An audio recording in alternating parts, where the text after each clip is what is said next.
So imagine waking up tomorrow morning, right? You walk into a clinic and you just have these invisible factory fresh cells installed right into your body. Yeah. And they functionally cure a lifelong chronic autoimmune disease, like specifically type 1 diabetes. No more daily injections, no more external pumps attached to your hip 24/7. Right, just biology doing the job it somehow, forgot how to do. Exactly. And I mean, it sounds completely out of reach, right? Because we're so used to managing chronic illness by just treating the symptoms. Yeah, it's basically a constant war of attrition against a deteriorating baseline. So the idea of rewinding the clock and actually replacing the broken machinery, it sounds like science fiction. But the reality is we are actively crossing the threshold where that becomes science fact. So welcome to the Deep Dive. Today is March 16th, 2026, and we are embarking on a massive exploration into the absolute front lines of regenerative medicine. And it's a landscape that has shifted so radically in just the last few months. Oh, absolutely. Our mission today is to unpack a really dense stack of recent updates. We've got the sweeping 2025 top advances report from Breakthrough T1D. We have a huge recent clinical data drop from Vertex Pharmaceuticals from the ADA scientific sessions. Which is fascinating, by the way. Totally. Plus, we're looking at a really dense MDPI review on the biosafety of stem cell therapies and a breaking regulatory update from the China State Council that actually takes effect in May 2026. Right. It's a profound convergence. You have biological innovation really hitting its stride, clinical proof validating decades of theoretical work, and then, of course, the inevitable regulatory catch-up that always follows a massive scientific leap. Exactly. So to really understand the magnitude of where we are going, these cloaked, gene-edited, lab-grown cells, we have to look at the baseline of right now. We do. We have to look at how we're actively re-engineering the present for someone living with type 1 diabetes. Yeah, and let's start with the fundamental resource, which is insulin. Because as of January 1 of this year, 2026, Civica R's completely changed the game. They really did. They made insulin glargine oxyFNN available for $55 for 5 pens. And that's completely independent of whether you have health insurance or not. And I mean, the structural impact of that just cannot be overstated. Yeah. Breakthrough T1D spent nearly 3 years collaborating with Civica to force this into reality. Right. Because insulin glargine is a long-acting basal insulin. It's the biological anchor that keeps the patient's blood sugar stable when they aren't eating. Yeah, and by capping that cost, you're systematically dismantling the financial toxicity of the disease. Exactly.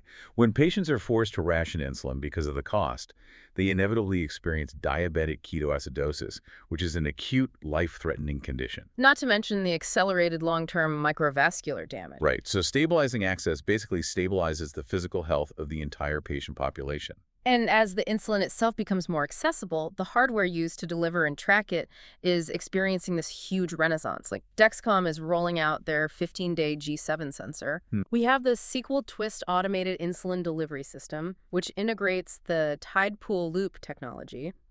And Tandem is launching the SteadySet 7-day infusion set. Yeah, the devices are just getting so much smarter. They are. Looking at how these devices work, they aren't just reading blood sugar anymore. They're reading interstitial fluid, feeding that data into predictive algorithms, and making microscopic dosing adjustments every, 5 minutes. Which is the essence of automated insulin delivery, or AID. The algorithm is essentially mimicking the basal function of a healthy pancreas. Right. It anticipates the peaks and valleys of glucose excursions based on trend lines, rather than just reacting to a static number. And the extended wear infusion sets, like the 7-day steady set, that's crucial too, right? Oh, absolutely. Historically, patients had to rip out and replace their infusion sites every 2 to 3 days. Ouch. Yeah, because the localized tissue would become inflamed or the insulin would literally degrade the plastic cannula. So extending that to 7 days reduces the inflammatory burden on the subcutaneous tissue. Which preserves the skin real estate patients desperately need to actually wear these devices. Precisely. But the mechanical hardware is really only part of the baseline shift. We're also seeing this massive pharmaceutical crossover. Yes, the GLP-1s. Exactly. The GLP-1 receptor agonists. The drugs that basically took over the cultural zeitgeist for weight loss and type 2 diabetes are now proving to be incredibly effective for type 1. It's a huge shift. I was looking at the AD-JCHA T1D trial, which Breakthrough T1D funded. They tested semaglutide Ozempic in people with type 1 who were struggling with weight management while already using these advanced AID closed-loop systems. And the results were striking.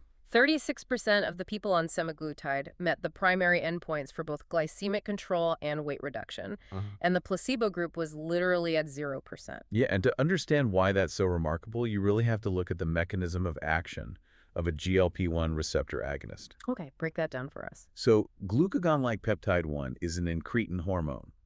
In a healthy person, when you eat, your gut releases GLP-1. Yeah. And it does a few things.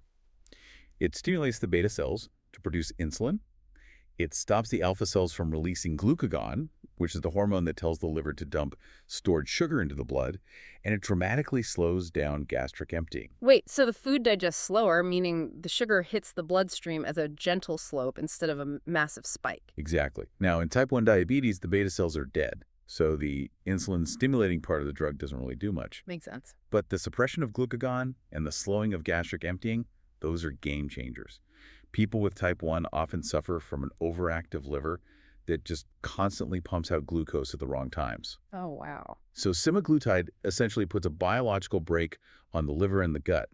It flattens the post-meal glucose spikes, which allows the artificial pancreas algorithms to manage the background insulin much, much more effectively. And Eli Lilly is going even further with this, right? They've initiated 2 massive phase 3 trials for tirzepatide, which acts on both the GLP-1 and the GIP receptors, specifically for type 1. Yeah, they're tracking patients over 20 months. Because if you can resolve the compounding issue of insulin resistance driven by excess weight, the external insulin you inject actually works better. You need less of it. And that reduction in overall insulin demand reduces the sheer metabolic stress on the body. Right. And we are finally seeing pharmacological protection for the organs that bear the brunt of that stress, like the FINE-1 trial data from Bayer. Oh, yeah, I read about that. It showed that finerenone, which is a non-steroidal mineralocorticoid receptor antagonist, is the first drug in 30 years to show positive outcomes for chronic kidney disease in type 1 patients. Which is huge, because I was reading about how erratic blood sugar literally shreds the kidneys over time. The nephrons, like the tiny filtering units, basically just get scarred over. Right. That process is called glomerulosclerosis. Yeah. Chronic high blood sugar damages the blood vessels inside the kidneys, causing inflammation and fibrosis. So how does finerenone stop that? Well, it works by blocking the overactivation of the mineralocorticoid receptor, which directly halts that inflammatory and fibrotic cascade.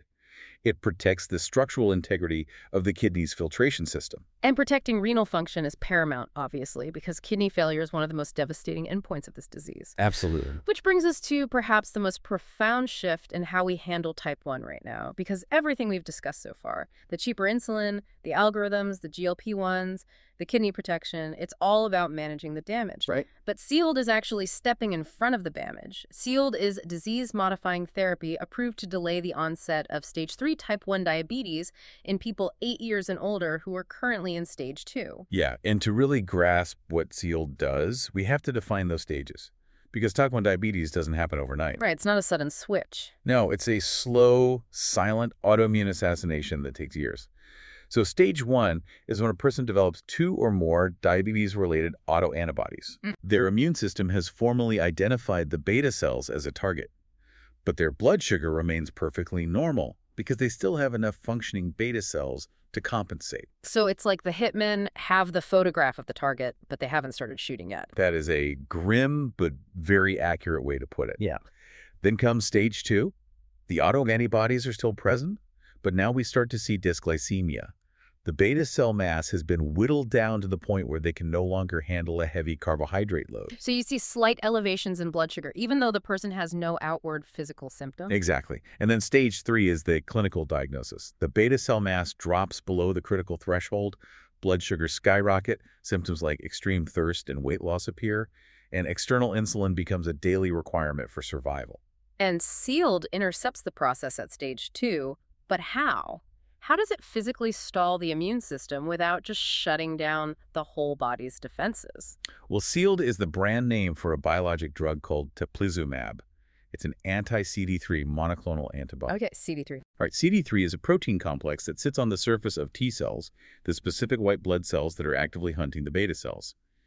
When you infuse teplizumab into a patient, the antibody binds directly to those CD3 receptors. So it essentially covers up the T cell steering wheel. It actually does more than that. By binding to CD3, It delivers a partial anomalous signal to the T cell that renders it anergic or unresponsive. Oh, wow. Yeah, it essentially exhausts the autoreactive T cells that are attacking the pancreas, causing them to power down or undergo apoptosis, which is programmed cell death. While leaving the rest of the immune system intact. Mostly, yes. And it also promotes the proliferation of regulatory T cells, which act as peacekeepers. It creates a localized ceasefire in the pancreas that can last for years. That is incredible, and the momentum behind this is really accelerating. The breakthrough T1D report notes that Tzield is already in expedited FDA review to see if it can be given to newly diagnosed stage 3 patients. Right, to try and save whatever beta cells manage to survive the initial onslaught. And the petite T1D trial is pushing the boundaries even younger, testing kids under 8 years old. Which is so important because the clinical urgency for the pediatric population is intense. The younger the diagnosis, the more aggressive the immune attack tends to be. Right. And the longer that child has to live with the cumulative burden of the disease.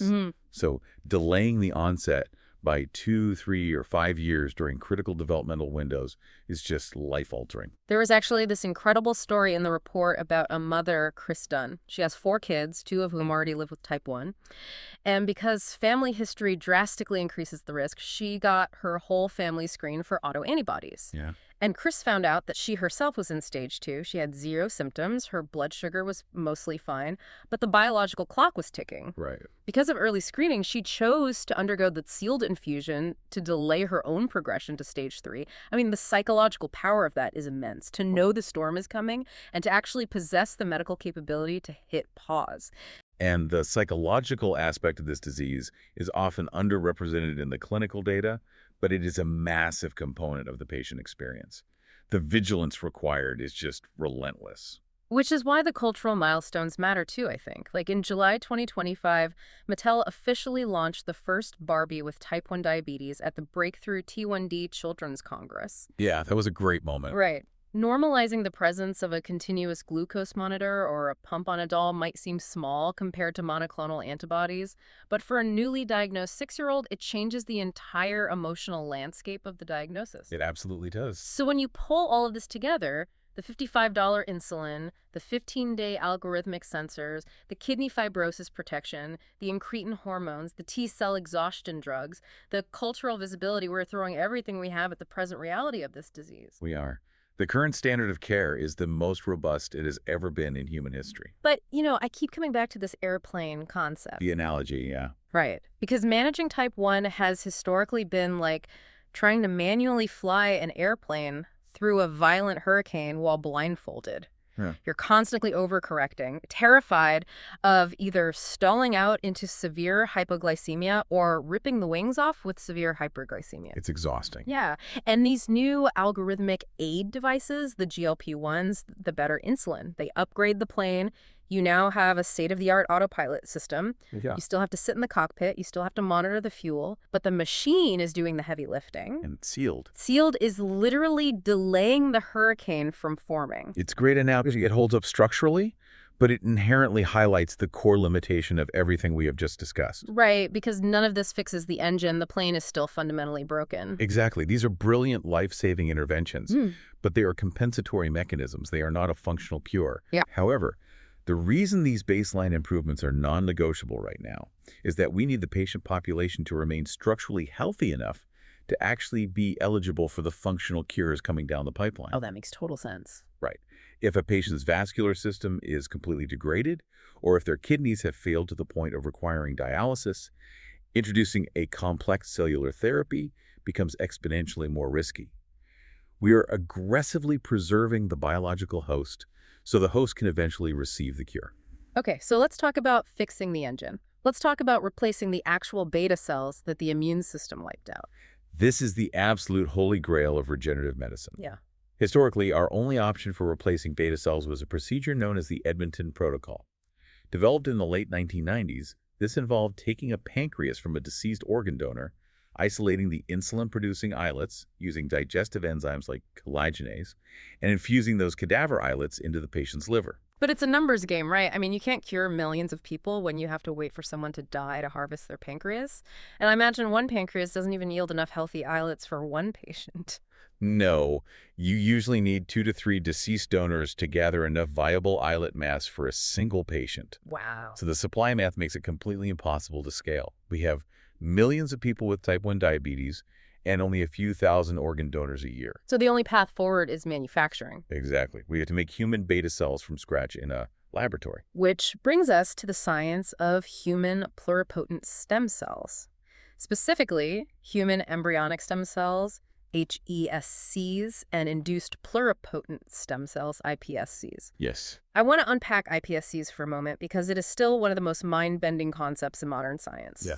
You take a fully formed regular adult cell, like a skin fibroblast or a blood cell, and you essentially wipe its biological hard drive. It's incredible. You revert it back into a blank slate that can turn into any tissue in the human body. And the discovery of that process won Dr. Shinya Yamanaka the Nobel Prize. Oh, right. He discovered that by introducing just 4 specific transcription factors, octithor4, SOX2, KLF4, and c-MYC, which are now known as the Yamanaka factors into an adult cell, you force an epigenetic remodeling. Epigenetic remodeling? Yes.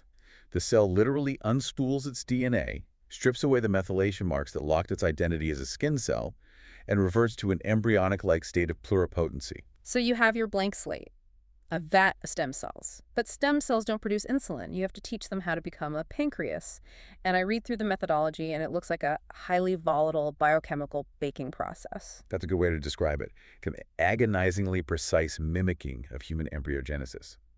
In the womb, a fertilized egg takes weeks to form a pancreas through a very specific cascade of chemical signals. In the lab, we compress and orchestrate that cascade. How does that start? First, you bathe the stem cells in a signaling protein called activin A, which activates the nodal pathway. This forces the blank stem cells to commit to becoming definitive endoderm, the innermost germ layer. Okay, so they've gone from I can be anything to, okay, I'm definitely going to be an internal organ. Correct. Then you wash away the activin and introduce retinoic acid and other factors to push them into becoming the primitive gut tube. From there, you add more specific growth factors to push them into becoming pancreatic progenitors. And how do the scientists actually know if the cells are following the recipe? It's not like they change color, right? Right. No. They rely on molecular checkpoints. They crack open a sample of the cells and look for the expression of specific transcription factors. Okay. A transcription factor is a protein that binds to the DNA and turns specific genes on or off. For a cell to be a true pancreatic progenitor, it must strongly express a marker called PDX1 and another called NKX6.1. So if your batch of cells isn't showing high levels of PDX1 and NKX6.1, the differentiation basically failed. Exactly. The cells are confused, and your final yield of beta cells will be useless. So PDX1 and NKX6.1 are like the biological confirmation numbers? Yes. Once you pass that checkpoint, you inhibit a pathway called Notch to force the cells to commit to the endocrine lineage, the hormone-producing cells. Right. But even then, you just have immature beta cells. The MDPI review hammered home the point that immature isn't good enough. They have to express a final absolute MVP marker called MAFA. What makes MAFA so critical? Well, MAFA is the transcription factor that governs the final maturation of the beta cell's functional machinery. Okay. An immature beta cell without MAFA might randomly leak a little bit of basal insulin, but it lacks the internal architecture to sense a sudden influx of glucose and rapidly secrete a massive spike of insulin in response. Oh, I see. Yeah, MATA controls the transcription of the insulin gene itself, as well as the genes responsible for glucose transport and cellular metabolism. So to prove the cells actually work before putting them in a human, you do the GSIS test, glucose-stimulated insulin secretion. You essentially throw a bunch of sugar into the petri dish and watch what happens. And the mechanics of the GSIS test are just beautiful. Oh. In the lab, you expose the mature cells to a low glucose fluid, take a sample, and measure the baseline insulin. Right. Then you flood the dish with a high glucose solution. The glucose enters the beta cell through a transporter called GLUT2. Once inside, the cell metabolizes the glucose to create ATP cellular energy. Okay, getting energetic. This sudden spike in ATP causes specialized potassium channels on the cell membrane to slam shut. Which changes the electrical charge of the cell. Exactly. The cell membrane depolarizes. That electrical shift forces voltage-gated calcium channels to snap open. Oh, wow. Calcium ions flood into the cell from the outside. That sudden influx of calcium is the physical trigger that tells the snare proteins to fuse the insulin-filled granules to the cell wall, dumping the insulin into the environment. That is wild. It is. So when we run a calcium flux test in the lab and see a dynamic, rapid influx of calcium correlating with a massive spike in insulin secretion, we know the baking process worked. The cells are fully operational. Okay, so we have fully operational, lab-grown, MAFA-expressing beta cells. The theory is sound. But does this actually translate into a human being? Well, that's the big question. Yeah, and this is where the data from Vertex Pharmaceuticals, presented at the ADA Scientific Sessions, completely disrupted the field. We are looking at their Forward 101 clinical trial for a therapy called zimislecel, or VX-880. And the results of this trial are a watershed moment for regenerative medicine. I mean, looking at the data, the clinical efficacy is it's jarring, honestly. This is a cohort of 12 patients who received the full dose of these lab-grown stem cell-derived beta cells as a single infusion into the portal vein. And they've all been followed for at least 1 year. Right. And every single one of them 100% achieved the ADA's target for an HbA1c of less than 7%. Which is incredible. And let's clarify HbA1c for a second for you listening. It measures how much glucose has physically stuck to the hemoglobin in your red blood cells over their 3-month lifespan. It's essentially a 90-day memory of your blood sugar average. Getting under 7% means their average blood sugar is in a highly safe, controlled range.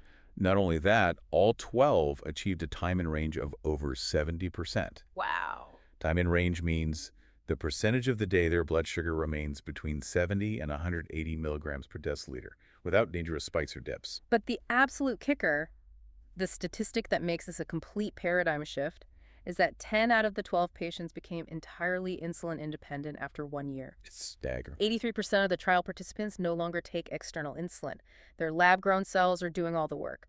The mean reduction in daily insulin use across the whole group was 92%. And they hit their primary endpoint, which was the complete elimination of severe hypoglycemic events, or SHEs. And we really need to contextualize what a severe hypoglycemic event is. Yeah, please do. For a healthy person, if your blood sugar drops, your brain triggers a massive adrenaline release. You start shaking, sweating, your heart races. It's an inescapable biological alarm bell screaming at you to eat sugar. Right. But for the patients selected for this Vertex trial, years of living with the disease have caused them to develop impaired hypoglycemic awareness. So the alarm bell is broken. Exactly. Mm-hmm. Their blood sugar can plummet to lethal levels, and they feel absolutely nothing until they seize, pass out, or slip into a coma. And from day 90 onward in the trial, not a single patient experienced one of those events. The new cells are micromanaging the glucose levels perfectly. They are. So as someone looking at this from the outside, I have to deduce the obvious problem. If 10 out of 12 people are functionally cured and walking around without insulin, why is this not the standard of care tomorrow? I mean, the barrier can't just be manufacturing. There has to be a biological catch. The catch is the fundamental nature of the disease itself. Type 1 diabetes is an autoimmune condition. The patient's immune system holds a lifelong grudge against beta cells. If you infuse 1 billion pristine, factory-fresh beta cells into that patient, the immune system will immediately recognize the target, mobilize the T cells, and slaughter the new graft within days. Furthermore, the Vertex cells are allogeneic, meaning they are derived from a universal donor stem cell line.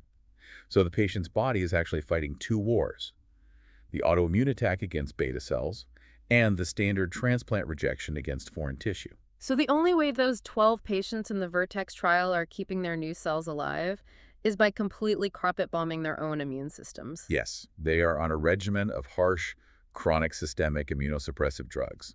Medications like tacrolimus and sirolimus. How do those work? Tacrolimus works by binding to a protein inside the T cells called FKBP12, which inhibits an enzyme called calcineurin, effectively stopping the T cells from producing interleukin-2. Okay. And without interleukin-2, the T cells cannot multiply and attack. But if you shut down the T cells, you shut down the body's defense against everything else. Everything. Yeah. You leave the patient acutely vulnerable to severe viral and bacterial infections. Furthermore, calcineurin inhibitors are notoriously nephrotoxic, meaning the drug itself actively damages the kidneys over time. Yikes. You also significantly increase the long-term risk of developing opportunistic cancers, because the immune system is no longer patrolling for malignant mutations. In fact, the press release noted there were 2 patient deaths during the Vertex trial. Yeah, but the documentation was very clear that those deaths were unrelated to the stem cell product itself. Right, they were unrelated to the zimislecel cells.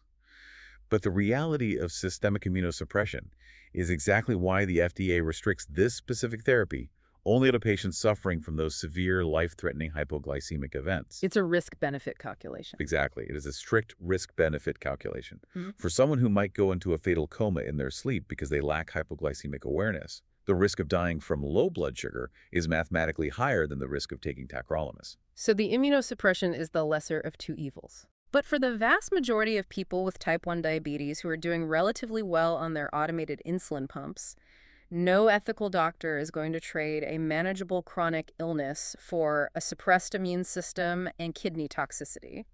The cure would be infinitely more dangerous than the disease. Exactly. The systemic toxicity of the immunosuppression is the ultimate bottleneck. So if the systemic drugs are too toxic, the biology forces us to localize the protection. We have to physically separate the new cells from the host immune system. Right.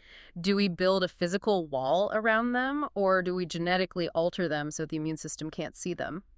Let's look at the building a wall approach first, because this is intimately tied to the real estate of transplantation, like where do you actually put the cells? Yeah, location matters. The Vertex trial used the Edmonton protocol route, injecting them into the portal vein of the liver. And the liver makes logical sense at first glance. It processes the blood coming directly from the gut, so it sees the glucose spikes immediately after a meal, and it has a massive, rich blood supply to deliver oxygen. But the MDPI biosafety review highlights a catastrophic flaw with the intraportal route called IBMIR. Right, IBMIR. Instant blood-mediated inflammatory reaction. Reading through the mechanism, it sounds like the bloodstream treats the naked beta cells like a massive trauma that needs to be clotted and destroyed instantly. And that is precisely the mechanism. Beta cells naturally express a protein called push factor on their surface. Okay. When you inject millions of these cells directly into the flowing blood of the portal vein, that tissue factor triggers a massive coagulation cascade. Platelets instantly swarm and bind to the cells, forming microclots. Oh, wow. This triggers the complement system, a part of the innate immune system, to form membrane attack complexes that physically punch holes in the beta cells. It was brutal. It is. An enormous percentage of your painstakingly manufactured cells are violently destroyed within hours of infusion before they ever have a chance to settle into the liver tissue and grow blood vessels. Which is wildly inefficient when the cells cost hundreds of thousands of dollars to bake. Not to mention, if a cell mutates and forms a tumor deep inside the liver tissue, you can't exactly go in and scrape it out without risking major hemorrhage. No, you can't. So researchers need alternative real estate.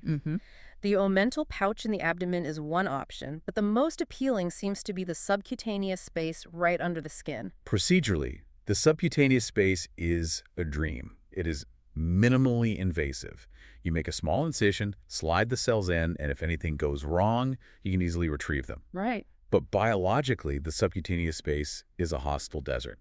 Because of the lack of oxygen. Yes. The oxygen tension just under the skin is only about 20 to 40 millimeters of mercury. Beta cells are massive metabolic oxygen hogs. They need a lot of fuel. Exactly. Synthesizing, packaging, and secreting insulin requires a phenomenal amount of ATP. If you place a dense cluster of beta cells under the skin without immediate vascular support, the cells in the center of the cluster suffocate and undergo necrosis within days. So if you want to use the subcutaneous space, and you want to protect the cells from the immune system without using toxic drugs, you arrive at macroencapsulation. Yes. The breakthrough T1D report highlights devices like Cernova's cell pouch and ViaCyte's PEC encappies. Think of macroencapsulation like putting the beta cells inside a biological panic room. Good analogy. You seal millions of cells inside a pouch made of a semi-permeable membrane. The pores in the membrane are microscopic, just large enough to let tiny molecules like glucose and oxygen flow in and insulin flow out. But the pores are too small for the massive T cells and macrophages to squeeze through.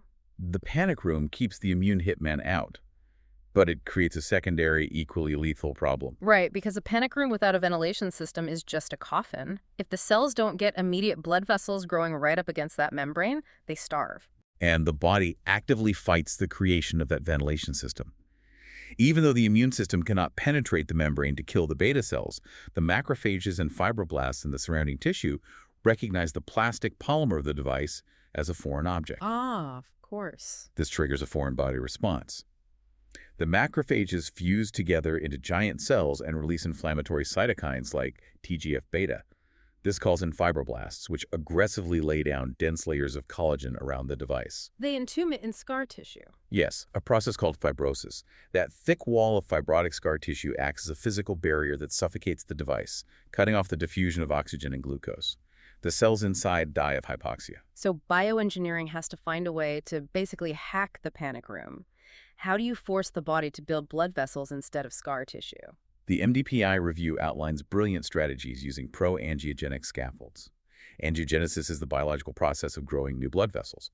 Engineers are coating these encapsulation devices or embedding them in hydrogels loaded with VEGF, vascular endothelial growth factor. Okay, VEGF. VEGF acts as a potent chemical beacon, constantly broadcasting a signal to the surrounding endothelial cells, commanding them to sprout capillaries directly into the surface of the device. And to keep the beta cells breathing during the weeks it takes for those new capillaries to grow, they're packing the hydrogels with oxygen-generating biomaterials. Things like calcium peroxide, which slowly reacts with ambient water to release steady streams of pure oxygen over time. Right. It's essentially a temporary chemical life support system. There is also an elegant compromise being developed by a group in Japan, Endo Kumada and colleagues. Oh, I saw that. They recognize the liver has the best blood supply, but injecting into the vein triggers the destructive IBMIR clotting cascade. So they decided to bypass the bloodstream entirely and put the cells on the liver. Or on the liver, not in it. Exactly. They use a biodegradable gelatin hydrogel scaffold to paste the islets directly onto the exterior surface capsule of the liver. The cells are bathed in the rich vascular bed of the liver tissue without ever being subjected to the violent shear forces and clotting cascades of the portal vein. It's brilliant. But even with VEGF coatings and gelatin scaffolds, relying on a physical barrier feels inherently precarious. You are always fighting the body's deeply ingrained evolutionary drive to wall off foreign objects. You are. So if building a wall is too clunky, we have to look at the alternative. What if, instead of hiding the cells in a plastic box, we edit the DNA of the cells themselves so the immune system simply cannot see them? This brings us to the bleeding edge of the field. Big. Genetic cloaking. Creating hypoimmunogenic cells. If we can fundamentally alter the surface architecture of the beta cell before it is ever transplanted, we can render systemic immunosuppression obsolete. Okay, so let's break down the clicking mechanism. The body's immune system relies on a biological ID badge system to tell friend from foe. These ID badges are the human leukocyte antigens, or HLA or class I and class II molecules. Yes. Every single cell in your body wears an HLA badge that is entirely unique to your genetics. When a cytotoxic T cell is patrolling the bloodstream and bumps into a cell, its receptor checks the HLA badge. If the badge matches the host, the T cell moves along. If the badge doesn't match because the cell was grown in a lab from a universal donor, the T cell locks on, releases perforin and granzymes, and obliterates the cell. Therefore, the most straightforward approach utilizing CRISPR-Cas9 gene editing is to simply locate the genes responsible for generating those HLA molecules and cut them out. Just delete them. You use a guide RNA to direct the Cas9 endonuclease to the exact locus on the DNA, slice the double helix, and effectively knock out the expression of HLA class I and II. No ID badge, nothing for the T cell to recognize, no attack. Problem solved, right? Unfortunately, no. The immune system has evolved layers of redundancy over millions of years to prevent exactly this kind of evasion.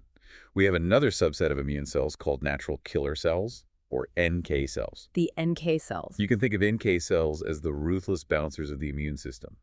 They operate on what is known as the missing self hypothesis. Meaning, if a T cell is aggressively looking for a wrong ID badge, an NK cell gets suspicious if there is no ID badge at all. Correct. NK cells have inhibitory receptors called items that constantly look for normal HLA class I molecules. If an NK cell bumps into our genetically edited beta cell and finds the HLA missing, those inhibitory receptors aren't engaged. Oh, that's not good. This tips the balance to the NK cell's activating receptors, which immediately trigger the execution pathway. The NK cell assumes the beta cell is either a tumor cell trying to hide or a cell infected by a virus that has downregulated its surface proteins. Either way, the NK cell destroys it. So if you strip the ID badge, security kicks you out anyway. To beat the bouncer, you have to forge fake credentials. That is exactly what the gene editing process does next.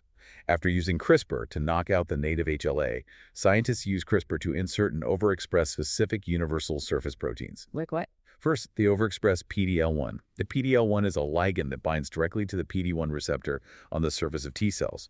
When that binding occurs, it sends an exhaustion signal to the T cell, actively suppressing its ability to attack. It's literally a biological Jedi mind trick. It touches the T cell and says, power down. These aren't the cells you're looking for. It is a profound mechanism of immune evasion, heavily utilized by natural cancer cells to evade detection, which we are now reverse engineering for therapy. Wow. Second, they overexpress a protein called CD47.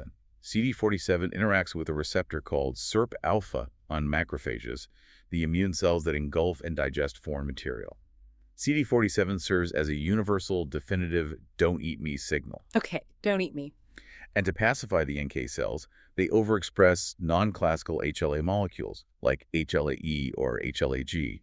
These specific molecules don't trigger T cells, but they bind perfectly to the inhibitory receptors on NK cells, telling the bouncers to stand down. So you start with a blank stem cell. You use CRISPR to delete its original ID badge. You staple on a power down sign for the T cells, a don't eat me sign for the macrophages, and a stand down sign for the NK cells. Yes. Then you bake it into a beta cell using the Yamanaka factors and the retinoic acid cascade. And this science fiction concept is actually working in humans right now. It is. The Breakthrough T1D report cites Sana Biotechnology. They recently published early data in the New England Journal of Medicine demonstrating that their genetically cloaked hypoimmunogenic islets are surviving, engrafting, and producing insulin in human patients more than 6 months post-transplant. That's amazing. And they are doing this with absolutely zero systemic immunosuppressive drugs. The physiological freedom of that is unbelievable. But for patients or doctors who might be hesitant to rely entirely on heavy DNA editing, the report also highlighted a localized pharmacological approach. Eledon Pharmaceuticals is running a trial with a drug called tegoprubart. Tegoprubart is a fascinating alternative. It is not a broad-spectrum immunosuppressant like tacrolimus. It is a highly targeted immunomodulatory biologic. How does it target? It specifically targets and blocks the CD40L co-stimulatory pathway. For a T cell to become fully activated and initiate an attack, it requires 2 signals. The first is recognizing the foreign HLA. The second is a co-stimulatory handshake between CD40L on the T cell and CD40 on an antigen-presenting cell. So tegoprubart interrupts the handshake. It blocks the CD40 ligand entirely. Without that secondary signal, the T cell cannot fully activate. In Eledon's early trials, 6 patients who received standard donor islets alongside tegoprubart achieved complete insulin independence. Wow. Because it is so targeted, it doesn't cause the systemic toxicity or the kidney damage associated with calcineurin inhibitors. It is so well tolerated that they are expanding the trial to include patients who already have severe chronic kidney disease, a demographic universally excluded from traditional islet transplants, because standard drugs would destroy the remaining kidney function. There's also one more strategy for immune evasion mentioned in the report that sounds almost, diplomatic. Cellular peacekeepers. You are referring to the co-transplantation of mesenchymal stem cells, or MSCs. Yeah, MSCs. MSCs are not intended to produce insulin. They are harvested from bone marrow or adipose tissue, and their primary function in this context is paracrine signaling. They act as local biological diplomats. So how does that work during transplant? When you mix MSCs in with the beta cells during transplantation, the MSCs actively secrete a complex cocktail of anti-inflammatory cytokines like TGF-beta, prostaglandin E2, and IDO. So they are essentially flooding the immediate area with a chemical sedative. Exactly. They create a localized microenvironment of immune tolerance. The cytokines suppress the activation of dendritic cells and T cells in the immediate vicinity of the graft, while simultaneously promoting the generation of new blood vessels. It is a biological assist to help the beta cells survive the initial trauma of transplantation. Okay, so let's consolidate where we are. We are taking lab-grown stem cells, aggressively editing their genome with CRISPR to strip their HLA markers, engineering them to express PD-L1 and CD47, maybe packing them in a VEGF hydrogel surrounded by diplomat MSCs and implanting them into a patient. That's the state of the art, yes. I have to act as the voice of extreme caution right now, because if we successfully create a cell that is 100% invisible to the human immune system, what happens if that cell goes rogue? That is the existential question of this entire field. Right. The immune system's secondary job, besides fighting viruses, is clearing out our own cells when they mutate. If a normal cell suffers DNA damage and becomes malignant, the immune system recognizes the stress markers and kills it. Yes. But we just intentionally built a beta cell equipped with an invisibility cloak and a Jedi mind trick that forces T cells to power down. If that engineered cell decides to become a tumor, the body has absolutely no way to fight it. Have we just cured diabetes by installing an unstoppable ticking time bomb? You have articulated the exact paramount fear that keeps regulators at the FDA and EMA awake at night. You have solved the autoimmune efficacy problem, but you have introduced a catastrophic biosafety risk. Which is terrifying. It is. This is why the transition from the laboratory to human trials is governed by arguably the most rigorous, punishing safety checkpoints in modern science. Let's dig into the MDPI biosafety review then, because it outlines exactly how researchers have to prove these cells won't kill the patient. The review delineates two distinct categories of risk: tumorigenicity and teratogenicity. What is the biological distinction between the two? Tumorigenicity refers to the risk that the final, fully differentiated beta cells acquire genetic mutations during the massive manufacturing process, perhaps due to the stress of the CRISPR editing or the prolonged culture in the bioreactor, and eventually transform into a malignant cancer, like an insulinoma, after transplantation. Okay, that makes sense. Teratogenicity, however, is a risk entirely unique to the pluripotent stem cells we start with. The HESCs and iPSCs, the blank slates. Yes. Remember, those cells possess the intrinsic capability to differentiate into literally any tissue in the human body: bone, muscle, brain, cartilage. Right. The manufacturing process attempts to force 100% of those blank slates to walk down the narrow path to becoming a pancreas. But biology is messy. Very messy. If even a microscopic fraction of those cells fail to receive the chemical signals, remain in their undifferentiated pluripotent state, and sneak into the final product that gets injected into the patient, they will form a teratoma. And a teratoma is a nightmare. I've read case studies. Because these undifferentiated cells don't have instructions on what to be, they just start randomly building embryonic germ layers inside the host. Exactly. A teratoma will spontaneously generate tissues derived from the ectoderm, mesoderm, and endoderm. If a surgeon extracts a teratoma, they will often find a chaotic, disorganized mass containing fully formed hair follicles, teeth, fragments of bone, and muscle tissue growing rapidly inside the liver or the subcutaneous space where the beta cells were supposed to be. That is horrifying. How do you guarantee that doesn't happen? Because if you are baking a batch of 1 billion cells, how do you ensure not a single one is left behind in the blank state? The standard is absolute, uncompromising purity. The MDPI review highlights extensive animal studies designed to find the exact threshold for teratoma formation. And what did they find? Researchers deliberately spiked batches of mature beta cells with varying percentages of undifferentiated stem cells before injecting them into mice. They found that a contamination rate of 1% or even 0.1% consistently resulted in teratomas. So the margin of error is basically zero. It is essentially zero. To enforce this, manufacturers must subject the final product to flow cytometry and quantitative PCR testing, actively hunting for pluripotency markers. Like what markers? These are the proteins that only blank stem cells express, specifically OCT34, SOX2, and a surface antigen called TRA160.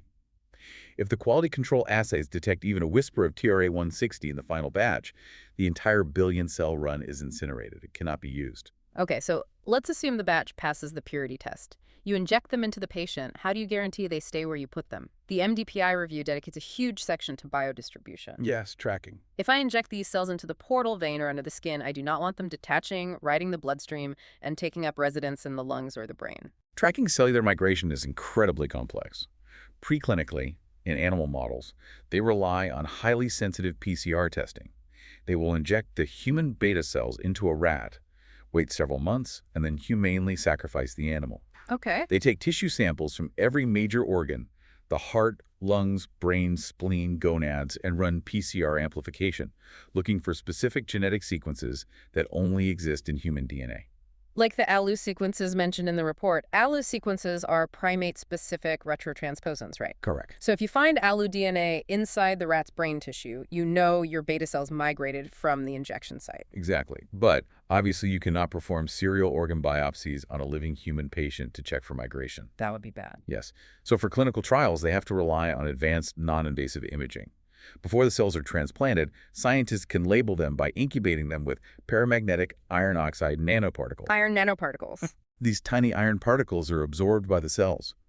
Once injected into the patient, the iron creates a highly visible contrast signal on a high-resolution MRI. Doctors can literally watch the three-dimensional cluster of cells in real time, verifying that they remain anchored at the transplant site. I also saw notes on genetic barcoding, where they use lentiviruses to insert unique inert DNA tags into the stem cells. Yes, that's another method. So if they suspect a cell has migrated, they can do a simple liquid biopsy, a blood draw, and sequence the circulating cell-free DNA to see if the barcode is floating around in the blood. The tracking technology is vastly improving. But we must address the ultimate worst-case scenario. The rogue cells. Let's say the purity checks failed, or the CRISPR editing caused an off-target mutation. The cells are in the patient, they are genetically cloaked, so the immune system can't see them. 6 months later, the MRI detects a rapidly expanding malignant mass at the transplant site. Oh, man. You cannot use chemotherapy because these are human cells embedded in human tissue. What is the protocol? This is where we get into what might be the coolest and most terrifying bioengineering concept of the entire deep dive. You activate the failsafe. You use a suicide switch. It is the ultimate biological insurance policy. We are talking about literally installing a remote detonator inside the DNA of these therapeutic cells before they ever enter the body.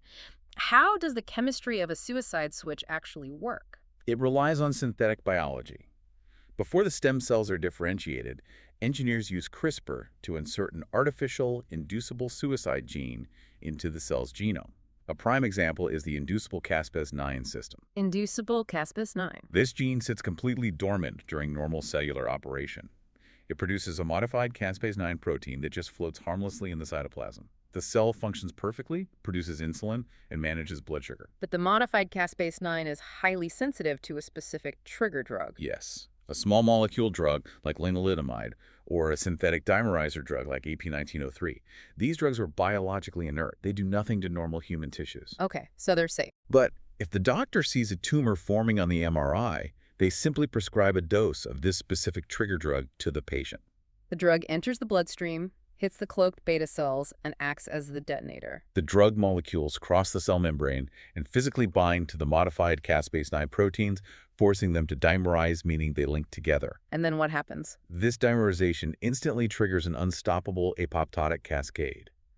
The engineered cells systematically dismantle their own DNA and destroy themselves from the inside out within hours, completely eradicating the tumor while leaving the surrounding host tissue completely unharmed. That is just staggering.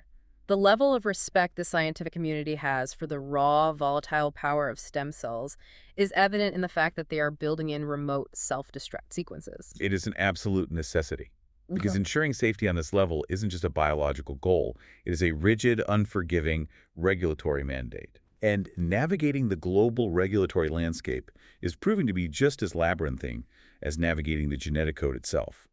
The major global health agencies, the FDA in the United States, the EMA in Europe, and the PMPA in Japan, all have fundamentally different philosophical approaches to how they govern these advanced therapy medicinal products, or ATMPs. How do the frameworks differ in practice? Well, the FDA tends to utilize expedited pathways for serious, unmet medical needs. They offer designations like Fast Track and RMAT Regenerative Medicine Advanced Therapy. Like the Vertex trial. Exactly. Vertex's zimislecel actually secured the RMAT designation. RMAT is crucial because it allows the sponsor company to have early, frequent, and highly collaborative interactions with the FDA to discuss surrogate endpoints. It allows for rolling reviews of data, accelerating the timeline to approval without lowering the safety standards. And the European approach. The EMA is deeply entrenched in strict, centralized, and highly prescriptive EU regulations. They place a massive emphasis on the 3 Rs, the mandate to reduce, refine, and replace animal testing wherever scientifically possible. So they're tougher on the preclinical stuff? Very much so. Their demands for chemistry, manufacturing, and machinery controls the CMC data detailing exactly how the cells are made and purified are notoriously rigid. Japan's framework always stands out to me. The PMDA has a pathway that feels incredibly pragmatic. The PMDA utilizes a time-limited, conditional approval pathway specifically for regenerative medicine. If a cell therapy demonstrates guaranteed safety and probable efficacy in early, small-scale clinical trials, The PMDA will actually allow the product to go to market under intense surveillance. Oh, wow. The company is given a strict window, usually around 5 years, to gather comprehensive real-world efficacy data across a broad population. If the real-world data confirms the early promise, they receive permanent approval. If it fails, the product is immediately pulled. It's a patchwork of different philosophies.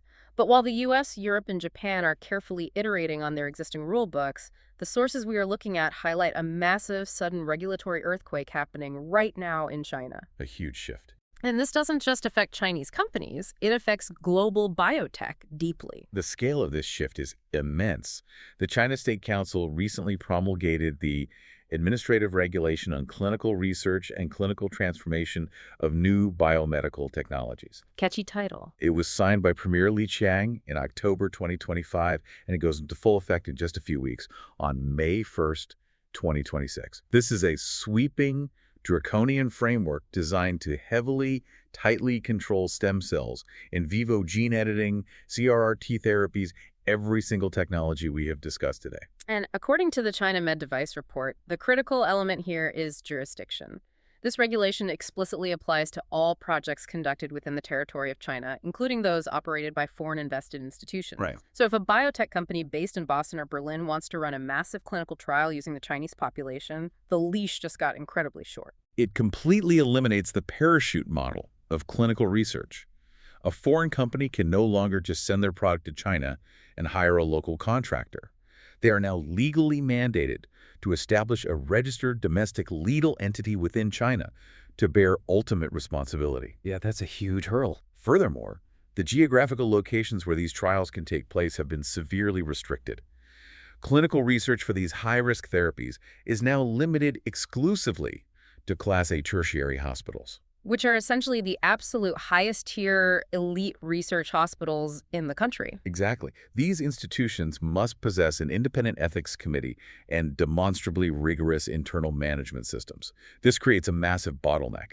You have hundreds of biotech companies vying for access to a very limited number of approved hospital beds and clinical staff. And the leadership requirements are just as strict. I read that the principal investigator, the head doctor running the trial, must hold a valid Chinese medical license and possess a senior professional title. You cannot have a foreign executive acting as the PI on paper.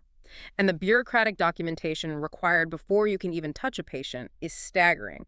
9 distinct categories of documentation, including exhaustive non-clinical risk management plans and highly specific informed consent templates. And the state is enforcing this with real teeth.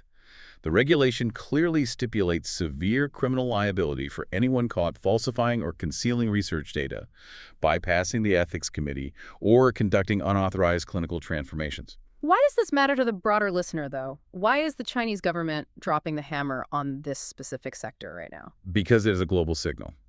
It shows that governments universally recognize the immense, unprecedented power and the corresponding existential danger of CRISPR editing and pluripotent stem cells. The era of the Wild West in regenerative medicine is officially over. As these cloaked, suicide switch-equipped therapies move closer to commercial reality, the regulatory guardrails are being bolted to the floor in every major market. The rigor is absolutely necessary to protect human life, but it has an unavoidable secondary effect. It drastically impacts the speed of innovation, and crucially, it skyrockets the cost.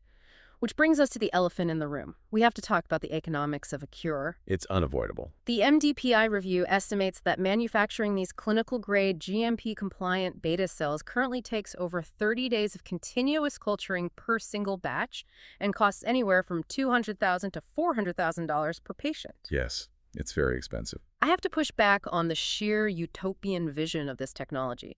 If the final product costs $500,000 just to manufacture, are we simply creating a biological class divide? Are we heading toward a future where the ultra-wealthy get genetically cloaked invisible stem cells and everyone else is told to be grateful for $55 insulin? It is the most pressing ethical and structural concern in modern medicine. The upfront manufacturing costs of good manufacturing practice, GMP stem cells, are undeniably astronomical. I mean, how could it not be? You require ISO-certified clean rooms, insanely expensive pharmaceutical-grade reagents, highly specialized bioengineers, and continuous, exhaustive quality control testing. However, to evaluate the true cost, You cannot look at the price tag in a vacuum.